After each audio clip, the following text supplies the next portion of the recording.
Halo semuanya, ini kelompok 6 dari Universitas Gunadarma ingin menjelaskan bagian-bagian dari sistem pada motherboard dan perangkat pada CPU lainnya. Pertama ada motherboard. Motherboard berisi komponen-komponen seperti audio port seperti audio, USB, LAN dan lain-lain. Ada CMOS dan prosesor. Pertama, apa itu motherboard? Motherboard itu adalah sebuah pusat komunikasi seluruh komponen komputer yang terhubung baik secara langsung ataupun tidak langsung. Motherboard membantu mengirimkan semua lalu lintas data untuk semua bagian komputer sesuai kebutuhan pembagian. Baterai CMOS atau baterai CMOS, fungsi baterai ini digunakan untuk menyimpan waktu pada komputer dan menyimpan senti BIOS. Lalu ada port-port pada bagian motherboard. Pertama ada port audio jack untuk konektor audio bisa untuk headset, headphone ataupun speaker.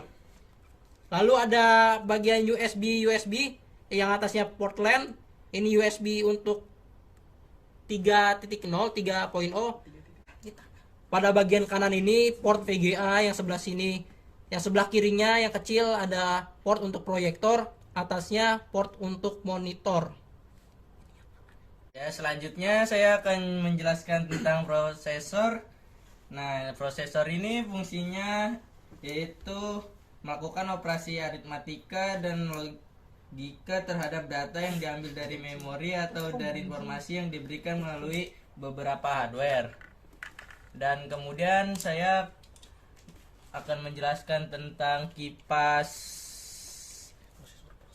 prosesor. Kipas prosesor ini berfungsi sebagai pendingin dan menjaga agar suhu prosesor agar tetap dingin dan stabil. Ya. Selanjutnya di sini ada VGA sama DVD room.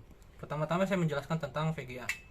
VGA itu kepanjangannya adalah Virtual Graphic Array, merupakan suatu perangkat keras komputer yang digunakan untuk mengolah dan menerjemah output ke dalam monitor. Nah, ini dia punya fungsinya adalah untuk mengubah sinyal digital yang dihasilkan oleh komputer menjadi tampilan grafik melalui monitor. Lalu selanjutnya saya akan menjelaskan tentang DVD room. DVD room ini berarti penggerak atau pemutar pada sebuah DVD room. Perangkat ini memiliki bentuk fisik yang sama seperti CD. Room driver akan tetapi memiliki fungsi yang berbeda. Fungsi DVD room drive adalah untuk membaca data atau program pada DVD.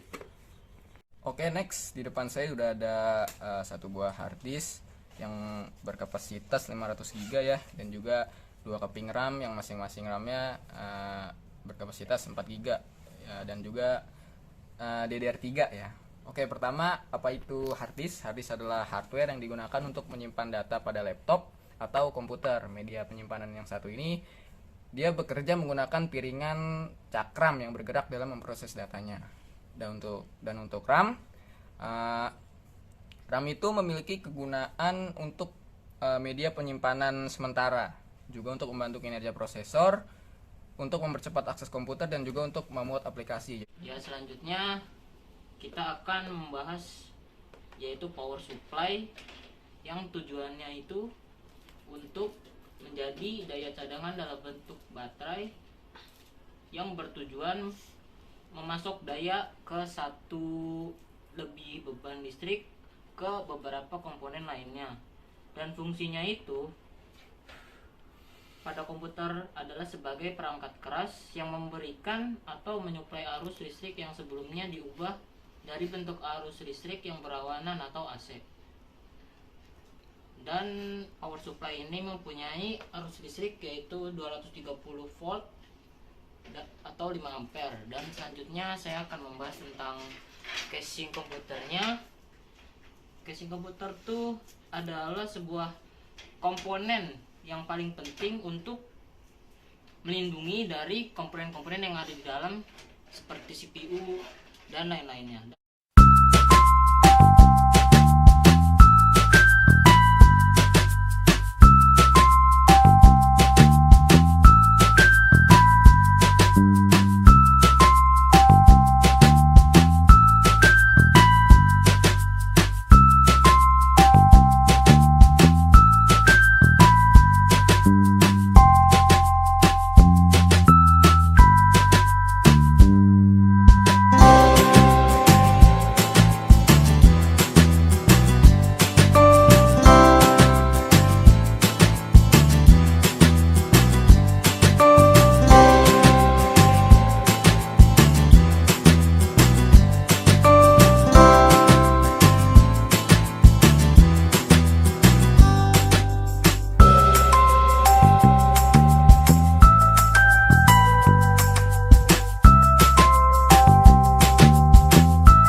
moments later. Oke, jadi sedikit review tentang pengerjaan perakit PC kelompok 6. Di sini untuk kabel-kabelnya, ya, yang pertama ada kabel yang terhubung dari power supply ke motherboard. Ini namanya kabel ATX, yang ini nih, kabel ATX 4 pin, gunanya untuk mensuplai daya si prosesor atau CPU ya. Terus yang kabel yang gede ini, ini kabel 24 pin untuk mensuplai daya motherboard. Ini kabel yang ini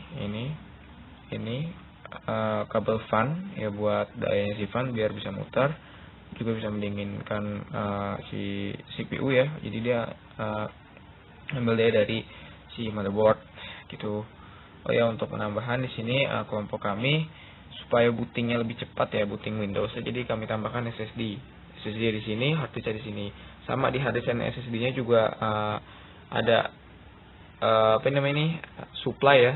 Jadi kabel supply dari power supply untuk ngalirin daya ke hard disk dan juga SSD-nya. Di samping kabel ini ada kabel SATA namanya. Masing-masing juga ada satu, yang di SSD juga ada nih kabel SATA-nya, dan juga di hard disk juga ada kabel SATA yang terhubung ke motherboard. Nah, biasanya di setiap motherboard itu ada port buat si SATA. Jadi ada tulisannya biasanya di motherboard SATA gitu. Oke, selanjutnya adalah ini di samping SATA yang ini adalah kabel buat tombol on off dan juga tombol restart ya, yang ada biasa pada depan casing PC kita gitu. Ini juga buat kayak USB yang ada di depan casing PC. Ini juga buat kayak audio gitu, kayak headphone gitu. Sekian dari kelompok 6. Wassalamualaikum warahmatullahi wabarakatuh.